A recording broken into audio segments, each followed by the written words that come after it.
Welcome to Dynasty Debrief. Today, we're going to bring you 3 huge buys and 3 huge sells in Dynasty football. Dak, take it away. Yeah, so we're going to start with Michael Pittman. Right now, he's wide receiver 21 on Keep Trade Cut. So before I go any further, I'm just going to talk a little about Keep Trade Cut. We don't personally use Keep Trade Cut's trade calculator. We think it's very flawed. We don't use its rankings either to create our own rankings. That's just kind of us, how we value players. But we think that Keep Trade Cut is good in the aspect that it's real Dynasty players going onto that website and voting in the Keep Trade Cut thing before they use the website. So it's kind of like a stock market of where real Dynasty players have everyone valued. So it's nice to kind of just check and refresh yourself as to where maybe some of your elite mates value players and where you kind of can expose them there. So we're going to start with Michael Pittman. Right now, he's, like I said, wide receiver 21 on Keep Trade Cut. And we have him at wide receiver 16 in our own right. We just think he's much better. He's getting undervalued right now. That's the point of a buy. So Michael Pittman, just to kind of talk about him a little bit, he averaged 16 points per game last year. He was wide receiver 13. It was a career year for him, and he did that with Gardner Minshew. Anthony Richardson coming back from injury next year. I think that can only at least stay the same or get better. I don't think Anthony Richardson is going to be a worse quarterback than Gardner Minshew. And even if AR doesn't have that passing volume that he could potentially have, he's still in the system with Shane Steichen, and they're always going to be able to scheme up targets and receptions for Michael Pittman. So I'm not worried about any quarterback, like that kind of stuff. He's a solid player, obviously with the 16 points per game. So kind of looking at things that you might want to trade for Michael Pittman. If you're like a T. Higgins owner, if you're a JSN owner, if you're a Jordan Addison owner, those kinds of guys, if you can pitch a league mate on, say, Michael Pittman and maybe get a second or a third on top of that for one of the guys I just mentioned, I would do that immediately. I think Michael Pittman going forward has that 16 points per game to 18 points per game maybe floor that I don't know that JSN or Addison or T. Higgins, guys like that might have. Michael Pittman, he's only 26. He's in his prime. These are the best years, so I'm saying buy Michael Pittman right now. Dalton, who do you have as a buy right now? So my buy is going to be a quarterback. It's going to be Jalen Hurts. Now, Jalen Hurts is a very polarizing player in the community right now, but we're big fans of Jalen Hurts. He's our QB3, and he's in the same tier as Mahomes and Josh Allen.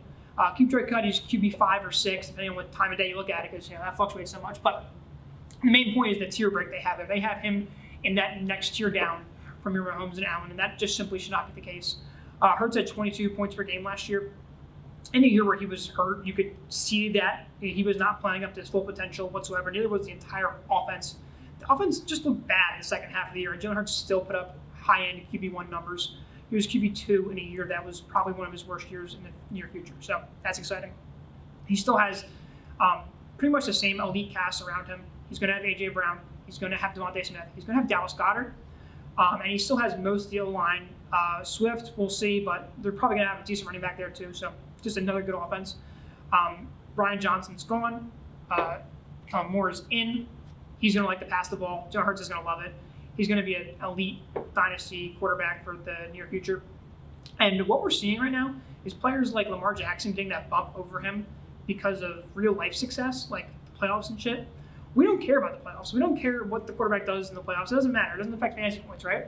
So if you can take Hurts right now and go to if you can take Lamar and you go to the Hurts owner and you go, hey, can I get a Hurts for Lamar, and you just give me a little on top of that, maybe ask for 2 seconds. If they don't take that, maybe take 1 second. Maybe take just like a wide receiver 3. And that is plenty. Yeah, I would take Hurts over Lamar straight up. So seeing that low plus is a huge plus. And then let's say you have like a Kyler tier quarterback, Kyler, maybe Jordan Love. I would add on a decent wide receiver, no one league breaking. We're not talking like Amon-Ra St. Brown. We're talking like Devontae Smith here, a decent wide receiver too. And put that on top of Kyler or Jordan Love. Get up to that elite Jalen Hurts. I would do that all day. Absolutely. Now, Jeff, who's your buy? My buy is DJ Moore, wide receiver for the Bears. He's going to be 27 years old, starting next season. Now, is that getting towards that upper age of wide receivers? Yes, but you have to look at other things. The scenario, he's most likely getting a quarterback upgrade. This past season, he had 16.9 fantasy points per game with Justin Fields.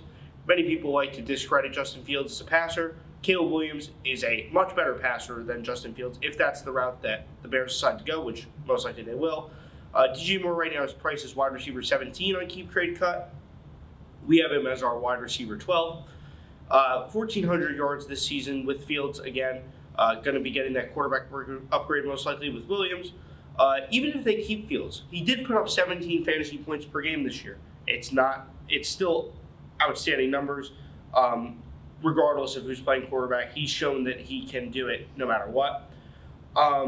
He's been a target hog his whole career. A stat that jumped out to me this year was that he had a 29% target share this past year in that Bears offense, and he will be leaned upon so heavily, whether it's Fields or Caleb Williams. With a below-average passer in Fields or a rookie in Caleb Williams, they're going to look to go to their top option a ton. Also, they brought in the former OC of the Seahawks, pass-happy offense there. Hopefully they could draw up some better things than Luke Getsy was. He really underperformed as OC. He held that team back a ton. And the offense as a whole, with the new OC, possibility of new quarterback, they should be taking a whole step up. And he's been able to prove that his whole career that he's an elite talent no matter who's under center. A trade that I would make for DJ Moore, if I were to compare it to draft picks this season, 107, yes, it's Rome Odunze. Absolutely. I would do it. Yeah. I would take DJ Moore. You know what you're getting. Again, 17 points per game. You know you're not going to get that from Odunze, at least his rookie year. It's early. You don't know what the 107 could be. It could be something else. You never know what could happen with this draft process. 107, I'm sending that away for DJ Moore any day. If you have to give up a second or something on top of Njigba, a Flowers, an Addison, I would do that to tier up and go get yourself a player like DJ Moore. Yeah, so we're going to kind of go to sell highs, I guess. We don't necessarily hate the player. We don't like the value that they're at right now. So that's why we're considering them sell highs. So I'm going to start with a player that a lot of people like, Zay Flowers. Now, there was news that came out today of a domestic battery charge. So obviously we're not lawyers. We're not going to get into innocent, guilty. Just let that play out. So that's probably going to affect his value. But up until then, most recently he was wide receiver 13 on Keep Trade Cut, and we have him at wide receiver 24. So we have a big discrepancy there with Keep Trade Cut, and I guess how the community is valuing him. So I'll just kind of get into why I'm not as high as him on other people. Starting off with his situation, I think that's really the thing I hate the most about him. The Ravens were 30th in pass attempts, and that was bringing in Todd Monken as OC. Everyone thought once they got rid of Greg Roman that maybe they'd pass the ball more, and that's just not their identity. They like to run the ball. They like to run it with Lamar. That's going to be their thing. They're never going to be this pass-happy team. So I question the ceiling that Zay Flowers might have. He only had 12.9 points per game this year. I don't think he gets to guys like the C or D tier in our video. It's a capped upside. The other thing, he's always the second option with Mark Andrews there. When Mark Andrews was healthy, Zay Flowers had 0 wide receiver 1 weeks. When he got hurt, he did get 3, but Mark Andrews should be there for his foreseeable future. So again, it just kind of speaks to the whole capped upside that Zay Flowers has. Talking about trades, if you can get, as a Zay Flowers owner, if you can trade it away for the 107, we talked about how DJ Moore, you do want to buy DJ Moore for that 107, but we're selling Zay Flowers for 107, immediately. Yeah, absolutely. Yeah, the 107 just has that versatility as a pick, and I don't think Zay Flowers will ever get to the ceiling that could be there at the 107. If Rome Odunze is a top 10 pick, we're taking that 107. We're also selling him for Michael Pittman, Drake London. If you can convince, as a Zay Flowers owner, that someone else is really hot on him, you say, "Hey, give me that Drake London and a second." Do that right away. Again, we don't hate Zay Flowers. He's a good player, but this situation is just really rough for him. So that's my pitch. Dalton, who's yours? I mean, not to mention for Zay Flowers, they could easily add another wide receiver this offseason. Their wide receiver room sucks. So if they add another one, that's just more split the targets are going to be. That's just not great. Yeah, Bateman and OBJ are I was just going to say, OBJ is so washed, and Bateman's just never broken out. We don't hate players, but they are trash. Yeah. So this next player, I'm not a fan of. Personally, another Raven, Isaiah Likely. Just trashing on this offense. Just trashing those Ravens. I love the Ravens too, but Isaiah Likely is not my player. There's 3 big things with Isaiah Likely to making him a clearing sell. Number one, when Andrews is there, he's nothing. He plays 15, 20% of snaps, 1 target a game. That does nothing for him. And people were really high on him after his little run he had. But if you just take 1 second and look closer at the numbers, scroll to the touchdown column, right? 1, 2, 2, 1, 1, 1. It's all touchdowns out of this production. We know touchdowns are fluky. Unsustainable. And unsustainable, exactly, Jeff. He has a couple games where he has 3 targets, 2 catches, and a touchdown. Like, is that what you want for your tight end, or do you want 6 catches for 65 yards from like a Jake Ferguson? I'd much rather have that personally. Andrews isn't going to leave. That's another big thing. Like, he's 28, I think. Like, he's not leaving. 29. He's not going anywhere. He's not going anywhere. And then people are saying like, oh, he might get hurt again. Like, that's a silly argument.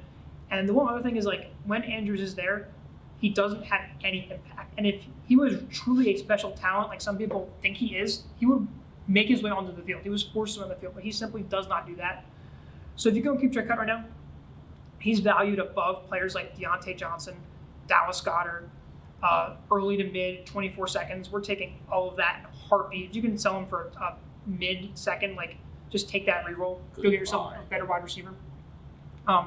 One more thing to add here, if your league's not tight end premium, especially, get rid of it. I mean, get rid of it in both the leagues, but especially in tight end premium leagues, because in non-tight end premium leagues, any tight end that's not the tight end like 5 or better do not matter. They're all the same player. So just get rid of him.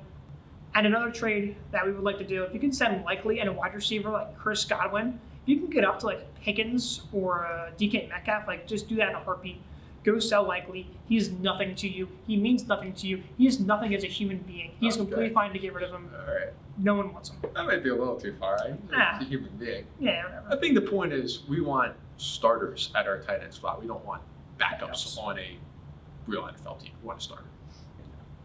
What you got, Jeff? All right. For my sell high, I have Jameson Williams. Now, you might ask, why are we showing Jameson Williams? Why are you talking to me about a 6.7 fantasy points per game wide receiver?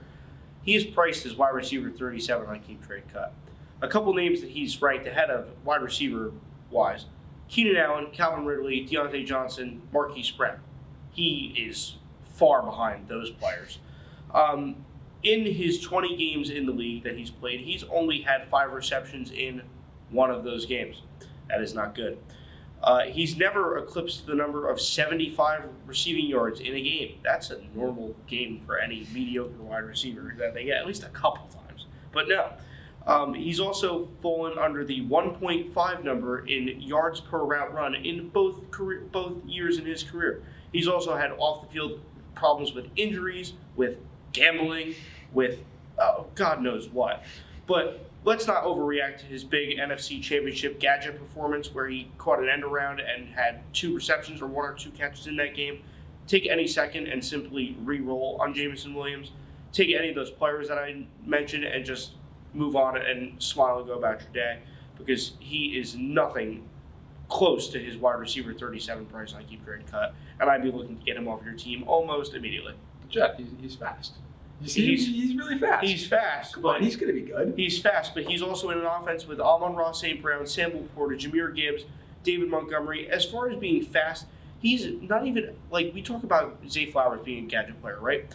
But Zay Flowers is on the field for 90-85% of snaps. Jameson Williams is on the field for half the snaps. He's a package gadget player. What am I going to do with that? You want that in your lineup? You're going to trade him. That's what it's going to trade him. All right, well, thanks for watching. We hope you enjoyed. Don't forget to like and subscribe, and look at our other videos. See you next time.